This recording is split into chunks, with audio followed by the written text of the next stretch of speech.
Statement of Emerson Turnkin. My name is Emerson Turnkin, or M for short. I was a site supervisor at Franklin's Trench on August 31st, 2012. Anyone who calls that disaster an accident is a fool, or has been fooled. Those people were knowingly sacrificed to Tatum Zilia's raging ego and insatiable pocketbook. No matter how much money Tatum throws at this, the blood that forever stains that site will never be rubbed away. It wasn't supposed to be like this for me. I was supposed to be something so much more. I wanted to be a property developer, but now I'm 53, single, unemployed. I have a degree from Penn State in construction management and 30 years on job sites, but no one will ever give me those jobs again. It all started out well, too. I built a reputation the way I built a house, brick by brick, each one carefully laid on the next. I didn't always get things done the fastest, but I had a pristine record. It was basically the opposite of the way Zilius did things. His reputation was clear. Speed meant profit. And extra speed was worth paying a few citations. People used to joke that he was going for the Guinness record for most citations without actually getting shut down. When we worked together on the trench, I often heard Tatum saying, "Fast means good, fast means profit." That was the culture. I'm talking about dangerous stuff, too, like unsecured scaffolding, unlocked equipment, and heavy machinery that should have been serviced months, if not years before. Cutting corners was less expensive than playing by the rules. When Zilius approached me in 2011 about working on the trench project, I confronted him about the fast means good policy, which was a concern, but he told me that was all in the past and promised me complete job site control. I made up my mind that I was going to do everything right on this project. I was going to adhere to every code and refuse to cut corners. It was the safest site in the city. I would spend at least 2 hours a day on safety protocol and sweeps. We barely had a stubbed toe on our site. Fight and Fill was erected in September 2011. What a thing of beauty.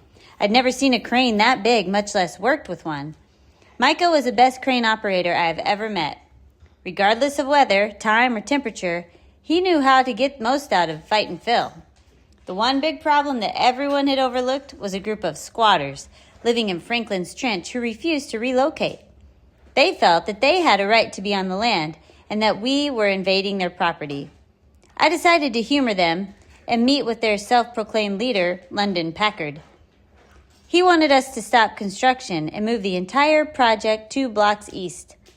Unfortunately, I couldn't control my temper. Instead of diffusing the situation, I blew up at London and accidentally started a bit of a feud. I tried to brush it off, telling myself that the squatters were harmless. The only problem was that they started vandalizing the site, which made it very, very hard to stay on task because we had to keep red flagging, stopping work, to do safety checks.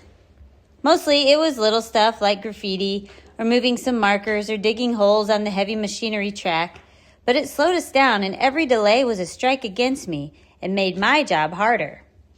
On January 10th, 2012, everything changed. Tatum came by the site, and after a few minutes of pleasantries about the new year and how pretty the site looked, Tatum began a tirade that went on uninterrupted for at least an hour. The pinnacle of the rant was when Tatum stared right at me and said, "I don't care if people get hurt. We can pay for that. We can pay for anything but time. This project is going to get done." He watched us like a hawk after that. My safety checks were cut, and then cut again at Zilia's direction.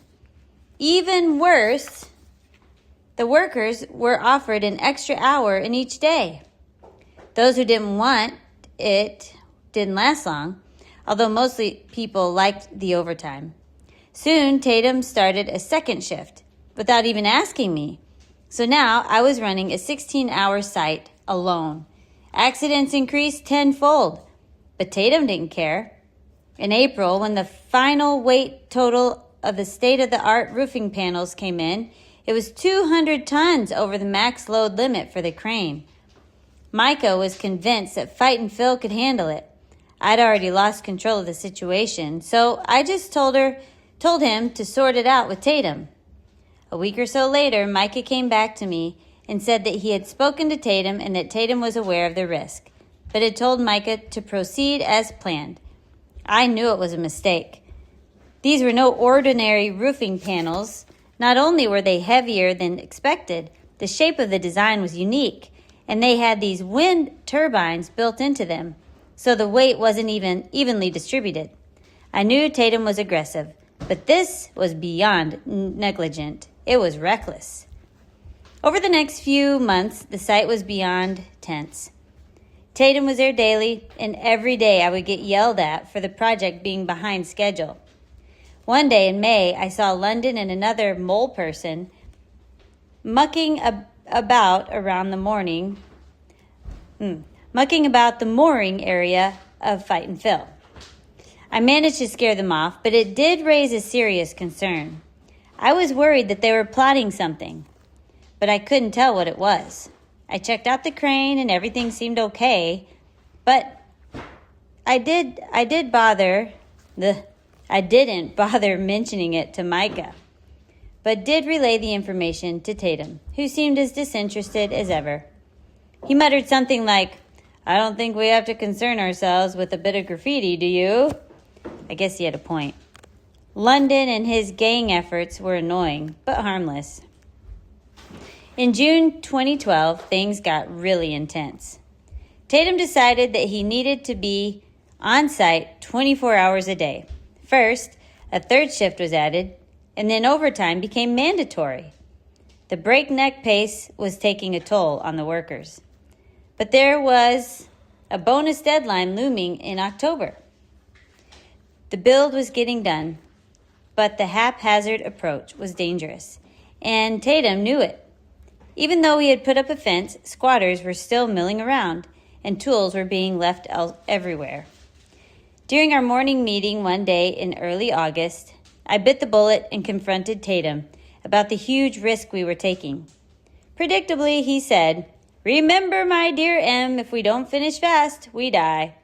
Nothing you can say can change that now.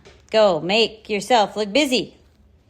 After that, honestly, my heart wasn't in the work. I stopped caring.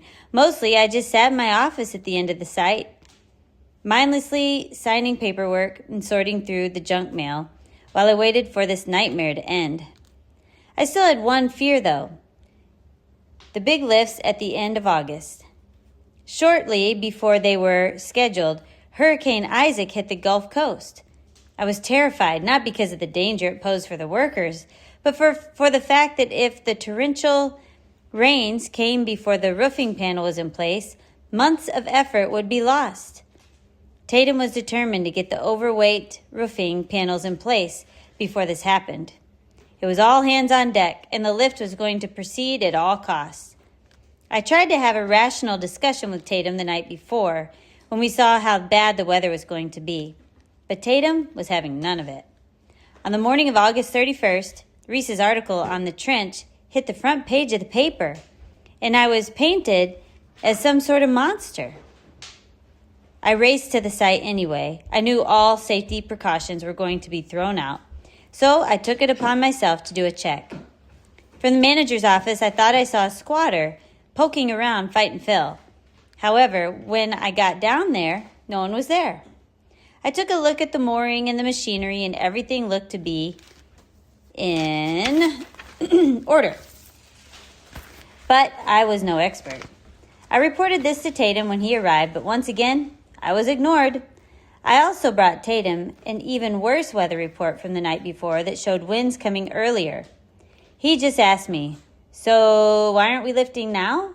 As though we should start before dawn, without even warming up the crane. After a quick sweep, the minimum the code requires, we got started, and disaster almost came right away. Micah lost control in the gusts when lifting the first panel and almost plowed it into an apartment building. I had never seen him make a mistake like that. I started to talk to Tatum, but he shot me a glance that shut me up and shut me down. When it came time for the second lift, the rain was quieting down a bit, but the wind was getting stronger and stronger.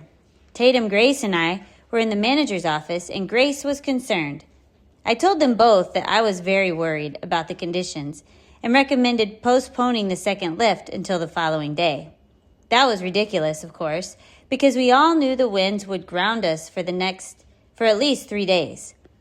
But I knew voicing that would guarantee I would get nowhere.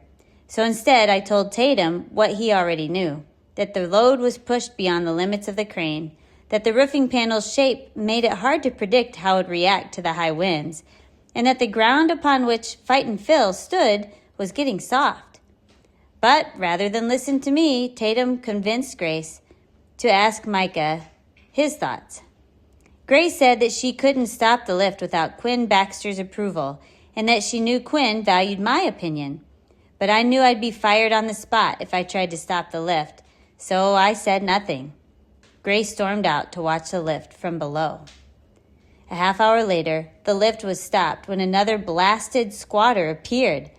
Tatum bolted from the booth to confront Grace, and I saw them fighting over the green flag. It looked to me like Tatum was winning, but with all the rain and wind at that distance, I couldn't really see what was happening.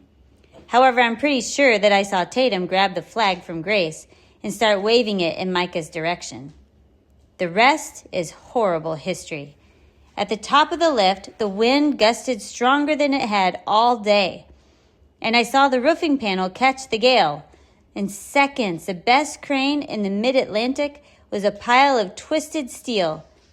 For all of his bravado, for all of his cavalier attitude, this risk taken and utter disregard for safety had finally caught up with Tatum. Tatum might try to blame this on some phantom effort by London and the squatters, or even God. That's a joke. There's no way that a squatter with a fire axe could bring down an elegantly engineered construction crane. It's just implausible. Tatum thought his legacy was more important than human life.